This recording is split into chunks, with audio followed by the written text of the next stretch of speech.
Así es, ya está con nosotros el ministro de Economía y Finanzas, Mauricio Pozo. Ministro, muy buenos días, bienvenido a Panorama Político. Falta poco para tener un nuevo gobierno. ¿Cuál es la situación actual de la economía del país y cómo la recibirá el nuevo presidente? Gracias por la entrevista, María Fernanda. El país tiene una situación de recuperación permanente. El cierre del año 2020 fue, yo diría, favorable dentro de la crisis del periodo, yo diría en muchos indicadores.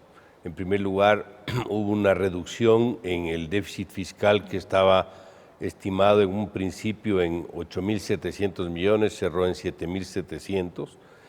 Los compromisos de los acuerdos internacionales con el Fondo Monetario y otras instituciones también se cumplieron. Eso facilitó el que ingresen recursos, ingresó del Fondo Monetario los segundos 2.000 millones de dólares, han entrado por lo tanto 4.000 el año pasado, más los recursos de los otros organismos, Banco Mundial, BIDCAF.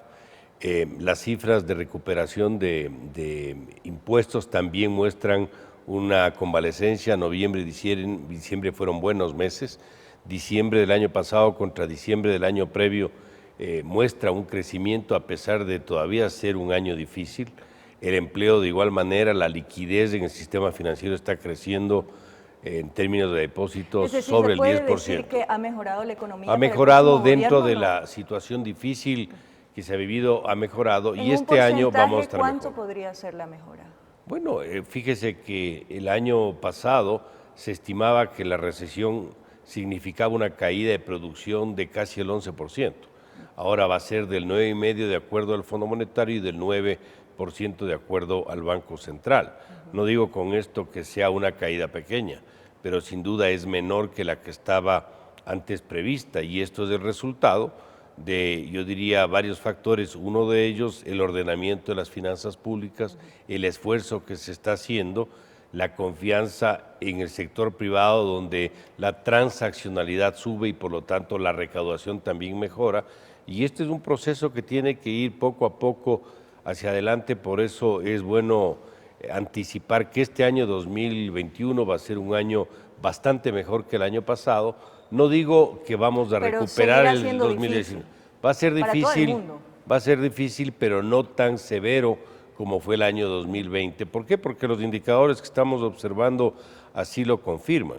Y nosotros pues seguiremos en el proceso de darle solidez al manejo económico, vamos a consolidar el programa, a respetar los acuerdos y a dejar una economía ordenada, estable, financiada, con una mejoría de los indicadores para que tenga una recuperación más rápida. Ministro, ¿cuál será el mayor reto que tenga el próximo gobierno para poder salir de la situación actual?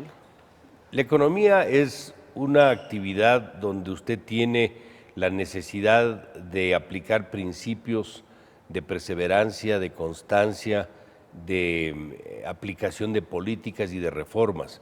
Esto es dinámico en definitiva, no es que uno consigue algo y ahí se quedó. Tiene que todos los días continuar en una línea de acción, en un programa, en un horizonte, en un norte. Y eso es lo que tiene que hacer el siguiente gobierno. El siguiente gobierno tiene que perseverar en los acuerdos, tiene que continuar con la estabilidad, consolidando la estabilidad, introduciendo las reformas que les vamos a dejar preparadas nosotros a final del periodo. ¿Y eso qué significa? Que no puede echarse para atrás. Obviamente el nuevo gobierno está en la potestad de escoger cuál va a ser la ruta de acción, pero si el día de mañana, por ejemplo, decidiera no continuar con el acuerdo con el Fondo Monetario, está en su derecho, pero tendrá que ver cómo reemplaza los beneficios de ese acuerdo. Y tendrá que asumir las consecuencias. Y tendrá que ver cómo maneja los efectos de no tener el acuerdo. Entonces, esos son temas que tienen que verse, por lo tanto, los retos para responder su pregunta son la perseverancia, la constancia, la continuidad, la aplicación de reformas y continuar hacia adelante, porque los manejos económicos tienen que ser a lo largo del tiempo totalmente constantes, caso contrario los beneficios no llegan. Más adelante vamos a hablar precisamente de esas reformas y sobre el Fondo Monetario Internacional. Reactivar al sector privado será uno de los mayores también desafíos. ¿Cómo hacerlo con cifras tan altas de gasto corriente y endeudamiento? Bueno, nosotros hemos mejorado la situación para el presupuesto de este año. Este año 2021, de acuerdo a la normativa, rige el presupuesto del año previo prorrogado, pero el del año previo que se aplicó, que se ejecutó. ¿Eso qué significa? Que vamos a tener este año un presupuesto, ya estamos aplicando un presupuesto mucho más austero, alrededor de 10% menos en gasto agregado, con un precio del petróleo de $37 y no de 51 como fue originalmente el año pasado, con una meta de crecimiento de 3.5, con un nivel de recaudación mejor que el 2020, pero tampoco el nivel del 2019, y el gasto atado a ese menor ingreso, es decir, vamos en la ruta de bajar el tamaño del Estado. Con la reducción del aparato estatal. Así es, y esa es la línea que tiene que perseverar. El consejo es que se siga reduciendo. La idea es que vaya en esa dirección. Depende que va a haber más desempleo en el país. Bueno, eso es un campo de las finanzas públicas. De forma paralela hay que buscar la inversión privada que permita la recuperación del empleo. El empleo no lo da el sector público, el empleo lo da el sector privado. Y eso se produce cuando hay inversión, y la inversión viene cuando hay reglas claras, cuando hay confianza, cuando hay financiamiento. Precisamente, ministro, ¿cómo atraer capitales de inversión de manera urgente? Estamos trabajando con varios proyectos, tenemos muchos en agenda. Yo estoy viajando la próxima semana a Washington nuevamente. Parte del objetivo del viaje estaba dirigido a seguir tomando acciones para traer recursos para la inversión privada. Hay proyectos privados que tienen que estimularse y hemos hablado muchos de ellos. Estamos hablando de la autopista Quito-Guayaquil, estamos hablando de la participación en el negocio petrolero como es el Campo Sacha. Hay actividades en telecomunicaciones que se pueden también estimular, es decir, el campo de acción es grande, pero hay que generar las condiciones para que eso se dé. Y estamos precisamente, entre otros objetivos, viajando para promover eso. Además, ¿cuándo viajan? Esta semana, probablemente el día miércoles, adicionalmente estamos con un nuevo programa que reemplazaría el Reactívate Ecuador anterior, que tuvo sus problemas, un nuevo programa que lo vamos a anunciar próximamente, que también es una acción de financiamiento para estimular al sector privado. Así que estamos atacando por varias vías. ¿Van a dejar todo eso antes de que se posicione el nuevo No, gobierno? esto se va a aplicar inmediatamente y vamos a seguirlo aplicando durante los meses que quedan de la actual administración. La idea es entregar un país, como dije, ordenado, caminando, financiado, con una economía en recuperación, que es lo que nosotros Ministro, buscamos. usted anunció reformas al Código Monetario y Financiero. Primero, ¿cuándo se entregarán? Son con carácter de económico urgente. Estos son parte de los acuerdos que se llegaron con el Fondo Monetario Internacional. ¿Esperan ustedes blindar el cumplimiento del nuevo gobierno a lo acordado con el FMI? A ver, nosotros estamos haciendo lo que tenemos que hacer. El nuevo gobierno tendrá que analizar el manejo económico que va a seguir, pero mi posición sobre esto es que el país no puede dejar de mantener una línea de acción adecuada. Y en esa línea de acción está el apoyo de los multilaterales y el acuerdo con el Fondo Monetario. Dentro de ese acuerdo está una ley que cambia el Código Monetario y Financiero, pero que en la práctica es una ley de defensa de la dolarización. Esa es la ley que nosotros estamos enviando en las próximas Entonces, sí, para blindar la dolarización. Exactamente, para darle mucha mayor fortaleza con un Banco Central independiente, para que el Banco Central no vuelva a hacer lo que ya hizo, lo que se hizo en la administración del gobierno anterior, que fue tomar los recursos de las reservas y prestarle al gobierno para que gaste en lo que quiera gastar, y le cambió la liquidez, los dólares, por papeles.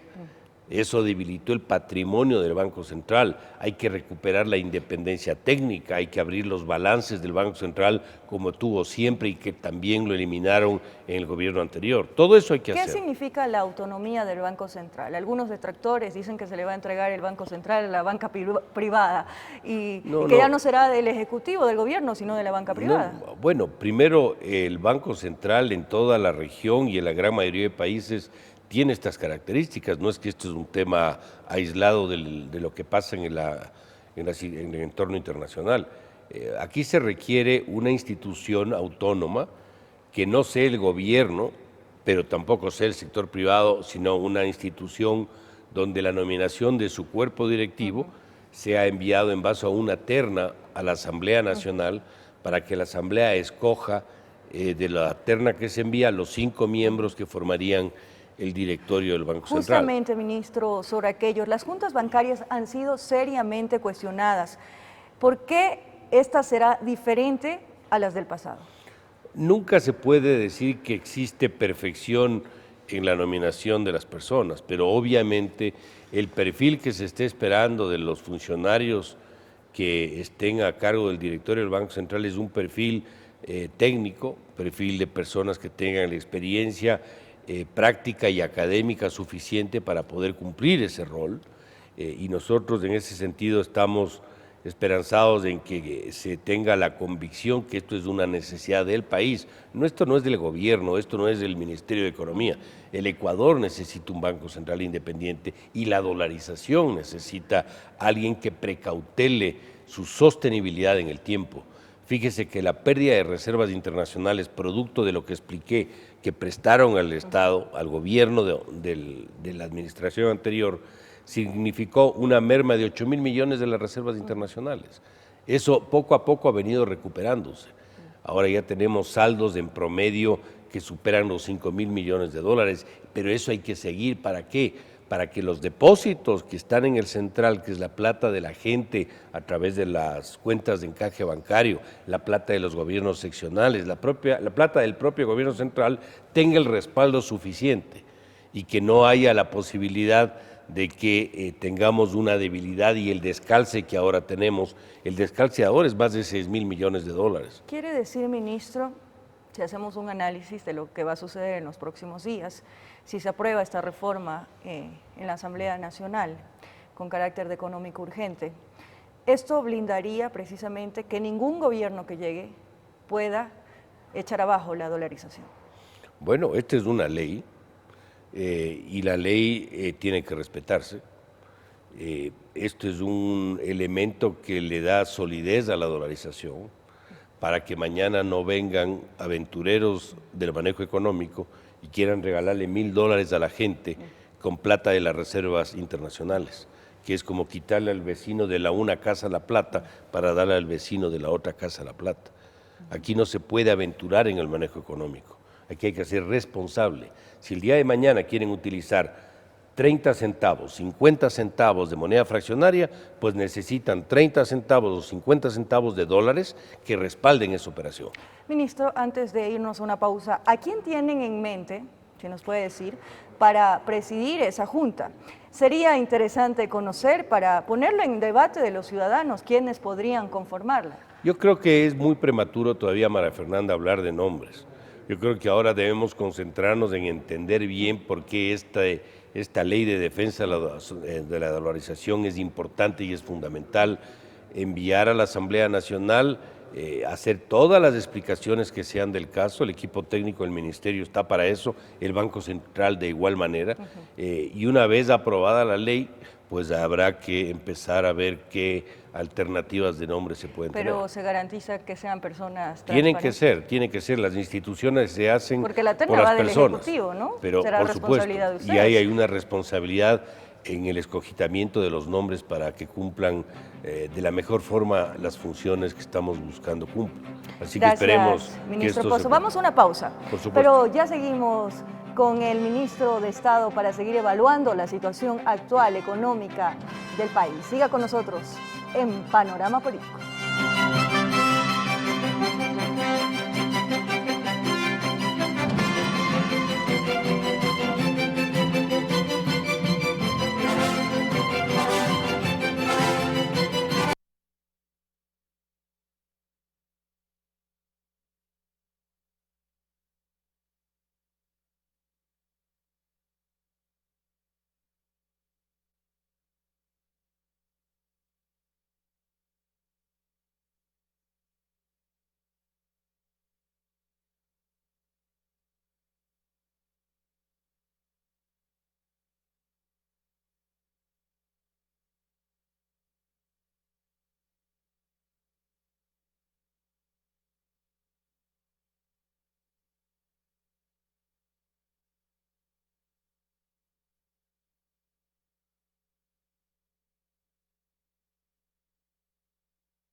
Seguimos en Panorama Político. Está con nosotros el ministro de Economía y Finanzas, Mauricio Pozo. Estamos dialogando sobre las reformas al Código Monetario que se enviará al Legislativo. ¿Cuáles serían los puntos centrales de esta reforma?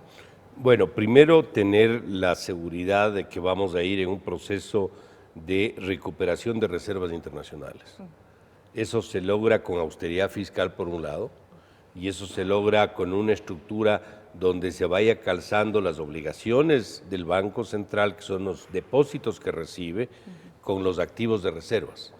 Eso es un proceso que gradualmente tiene que irse reconstituyendo. 4 balances, que significa que cada operación pasiva o de compromiso tiene su respaldo en dólares. Entonces ese es un primer tema. Los 4 balances que los perdió en el 2009 por decisión del gobierno anterior. En segundo lugar, el Banco Central tiene que ser el responsable del seguimiento de la liquidez. No porque estemos dolarizados significa que no haya una instancia que haga ese trabajo. Los dólares que tenemos aquí y que por lo cual opera la dolarización vienen de 4 fuentes: exportaciones, inversión extranjera, financiamiento y remesas. Y salen por importaciones y pagos de deuda o salidas de capitales. Bueno, ¿quién hace seguimiento? ¿Quién le da de alguna manera el anticipo de ver si la liquidez es suficiente, si no es suficiente? El Banco Central del Ecuador. ¿Quién provee de información macroeconómica creíble? Que no sea el gobierno, pero tampoco sea el sector privado, el Banco Central. ¿Quién sirve de puente entre el sistema financiero nacional y la economía internacional? El Banco Central. Entonces tiene roles que Pero no es que va a imprimir dólares, porque se habla que va a imprimir dólares y que la banca privada va a estar atrás de eso. Ese es el mal entendimiento, que porque estamos dolarizados, ¿para qué tenemos un Banco Central? Además, la estructura del directorio donde van a participar técnicos, como expliqué, es una estructura donde nosotros vamos a tener un periodo de funciones superior al periodo de gobierno. Es decir, va a ser transversal. Eso significa una forma de independizar la fuerza política o el ejercicio político del Ejecutivo con los funcionarios técnicos que van a estar en el Banco Central. Esto es igual en otros países y han dado los resultados que han dado. ¿Qué haría entonces el Banco Central con esa independencia? Actuar como tiene que actuar. Seguimiento de la liquidez. El mantenimiento de la relación del Ecuador con el resto del mundo, provisión de la información macroeconómica para toma de decisiones, opinión sobre temas de trascendencia, endeudamiento público, presupuesto del Estado. Es decir, ese rol que se llama en la teoría económica tercero confiable, es el tercero confiable de la economía. Es lo que tienen los países que están mejor, es lo que tienen los países como Colombia, como Perú, como Chile, que tienen bancos centrales independientes y no apéndices del Ejecutivo, como lamentablemente se convirtió. Para hacer una conclusión en este tema, ministro, porque quiero topar otros con usted, nos garantiza que no es que se va a quitar el poder al Ejecutivo del Banco Central y se lo entregaría a la banca privada. En absoluto, pues la independencia quiere decir que no va a depender ni de banqueros ni del Ejecutivo. Pero la Junta Bancaria. Pero es que el problema aquí es que usted tiene que elegir en base a un sistema que funcione. Y el sistema como está previsto es que funcione. Promueve la terna el gobierno, el presidente de la República, estudia la terna la Asamblea y escoge entre esa terna 3 personas. Además, el perfil de las personas es fundamental para que se tenga claro que el que va a estar ahí sentado es una persona que va a actuar de manera independiente. Una de las deudas ha sido el pago sin retrasos del Estado a los proveedores. Es otro de los temas que se ha referido al iniciar este año. ¿En qué monto se puede cumplir con aquello o en qué monto se ha cumplido con aquello? Esto es un proceso de todos los días. Todos los días entran facturas, todos los días se pagan facturas. Ha ido de mayor a menor el monto de atrasos, compromisos con proveedores, compromisos con gobiernos seccionales, compromisos con entidades públicas. ¿De dónde han venido esos recursos? Del financiamiento internacional, de los recursos propios del presupuesto, petroleros y tributarios, al punto que nosotros al cierre del año pasado hemos bajado esos compromisos. Probablemente la cifra en este momento esté alrededor de unos 1.500 millones de dólares, pero poco a poco va a ir Es la esto deuda que se reduciendo. tiene en estos momentos. Los atrasos con los que tenemos que ir cumpliendo con acreedores, 1.500 y millones. más o menos. Pero entiéndase algo, esto cambia todos los días. Si mañana yo pago una deuda de $100, ya son 1.400. Si me entra una nueva factura de 200 millones, ya sube a 1.600 nuevamente, pero lo importante es que en el tiempo esto se vaya regularizando y se vaya reduciendo el monto de los atrasos. Eliminar las cuentas por pagar del Estado es imposible, porque siempre tiene obligaciones que cumplir. Lo importante es que usted no tenga deudas impagas de hace 4 o 6 meses como existía y que ahora sean atrasos en términos de tiempo mucho más cortos.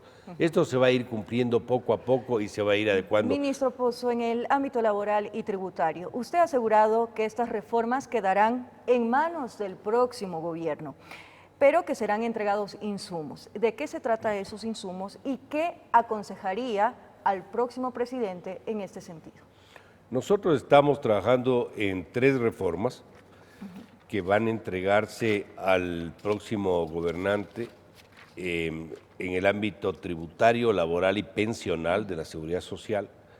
Estos trabajos están con el concurso de técnicos de aquí y del exterior, de los multilaterales, por cierto, en una forma absolutamente gratuita, no nos cuesta $1 esto. ¿Para qué? Para que una vez que terminemos el trabajo técnico, como lo vamos a hacer probablemente en este mes ya, se entre en un proceso de discusión y de socialización, donde participen delegados de gremios, delegados de universidades, delegados de sindicatos, den sus opiniones y podamos tener un documento lo más perfeccionado posible, tanto en el área tributaria como laboral. La opinión de todos, pero ya trabajar sobre un documento elaborado, de tal suerte de que ese documento se le entregue al próximo mandatario para que él lo promueva con los pasos que tiene que seguir, hacer el estudio y enviar a la Asamblea y que entre un debate, pero ya que se haya trabajado el sector. Esto no necesita el gobierno. ¿El tiempo para eso? ¿Para ese diálogo? Bueno, nosotros vamos a terminar, como le digo, a finales de este mes ya vamos a tener más o menos culminado la etapa del trabajo técnico, digamos así, y entramos a socializar en los siguientes 2 meses para que en el mes de abril podamos, una vez que se tenga ya la elección, electo el nuevo dignatario, entregarle los documentos. Vamos a hablar un poco de las propuestas de los postulantes a Carondelet. Ellos han dicho que van a disminuir o congelar impuestos. ¿Hay impuestos que nos ayudan al impulso de la actividad privada? ¿Es posible, por ejemplo, bajar el impuesto al IVA? Hay que tener claro que cualquier decisión tributaria tiene que ser con una visión integral. Uno tiene que ver el bosque, no tiene que ver pocos árboles. ¿Qué significa esto? Hay que ver qué pasa con el impuesto a la salida de divisas. Este es un impuesto nefasto, nunca se lo debió crear, pero se ha convertido en un impuesto importante en recaudación. Entonces no hay cómo levantarlo de una sola, hay que buscar levantarlo de forma gradual, pero hay que sacarlo del... Pero no se puede hacer inmediatamente. O sea, se puede hacer inmediatamente, pero no de una sola todo el 5%. Hay que ir gradualmente regulando eso, hay que hacer una revisión del impuesto a las sociedades, el 25% me refiero al impuesto a la renta. Hay que trabajar de manera paralela con los aranceles, que no son legalmente impuestos, pero son costos de producción. Estamos trabajando también en una reforma ahí, que lo vamos a hacer conocer en poco tiempo más. Y sobre esa discusión, impuestos pequeños que son costosos para la actividad privada, sobre esa discusión, ver qué pasa con el IVA. Entonces, es absolutamente prematuro este rato pensar que subamos el IVA, que no topemos el IVA, peor que bajemos el IVA. El IVA como tasa es de los más bajos de la región y no es un impuesto a la producción, es un impuesto al consumo. La gente no compra porque no tiene trabajo, no tiene capacidad de compra, no porque el IVA sea muy alto o muy bajo. Entonces, que no analicemos de manera equivocada por qué se puede tomar una decisión, por ejemplo, en el caso del IVA. ¿Y el tema de los subsidios se debería focalizar? Bueno, hemos venido en ese proceso. Recuerde que la fijación de derivados ahora responde a una fórmula de aplicación donde los derivados y los precios fluctúan en una banda que está debidamente reglamentada. Entonces eso ya viene funcionando de esa manera y me parece muy sano, porque eso lo que hace es reducir el costo fiscal de subsidios que han sido perniciosos y que los principales beneficiarios Ministro, pero han sido los que no focalizarlos, necesitan. no eliminarlos. Los subsidios no son ni malos ni buenos por concepto. Los subsidios tienen que cumplir un rol. El rol de beneficiar al sector que debe beneficiar, no generar problemas o distorsiones en otros sectores, estar presupuestado, ser temporal. Ese es un buen subsidio. ¿Cuál es un buen subsidio en el Ecuador? El bono de desarrollo humano, sin Pero ser usted, perfecto. Usted dice que no se deben eliminar. Ya, pero el otro son malos subsidios, como los derivados de los combustibles. Entonces, por eso es que se aplica el mecanismo que se está aplicando. Este mecanismo donde se fijan los valores, por ejemplo, de derivados, en función de lo que pasa en la economía internacional. Pero no eliminarlos, ministro. Se va eliminando poco a poco, porque la distancia entre el precio nacional y el precio del mercado internacional va reduciéndose. El mejor incentivo para que genere distorsión en un subsidio es cuando usted tiene diferencia de precio. Si usted tiene diferencia de precio, es donde se produce el contrabando, por ejemplo, de combustibles por frontera. ¿Por Nos qué? queda Porque es poco mucho tiempo, más barato o ministro. más caro en el otro lado. Otra de las soluciones para enfrentar la crisis y el desempleo que proponen la mayoría de los postulantes es la entrega de rentas por pago virtual o incluso un candidato asegurado entregar $1.000 para 1 millón de familias. ¿Cómo podrían cumplir esto? Yo digo así, ¿cuál es el truco ahí, señor ministro? ¿De dónde viene la magia? ¿Cómo lo van a lograr hacer? Es bien importante que tengamos todos claros que el Ecuador hasta ahora y por bastante tiempo más todavía va a pagar la factura del populismo económico que se hizo durante más de una década. Eso de ofrecer recursos sin tener los mismos, a través de, por ejemplo, tomar los fondos que no deberían tomar y que no podrían tomar de las reservas internacionales, eso es volver al despilfarro y al uso absolutamente inadecuado de los recursos públicos. Entonces, que no nos engañemos. ¿Es demagogia? ¿No nos están 1 millón de hablando con la verdad? personas, $1.000 significa $1.000 millones. Esa plata no hay. Si quieren tomarse la plata de las reservas, eso quiere decir que le van a quitar la plata a alguien. Y eso no tiene sentido. Aquí tenemos que ser lo suficientemente responsables para pensar que este tipo de propuestas van en contra del mantenimiento de la dolarización. Yo no puedo al mismo tiempo decir defiendo la dolarización y al mismo tiempo decir voy a regalar 1.000 millones. Así que tengamos claro ese tema.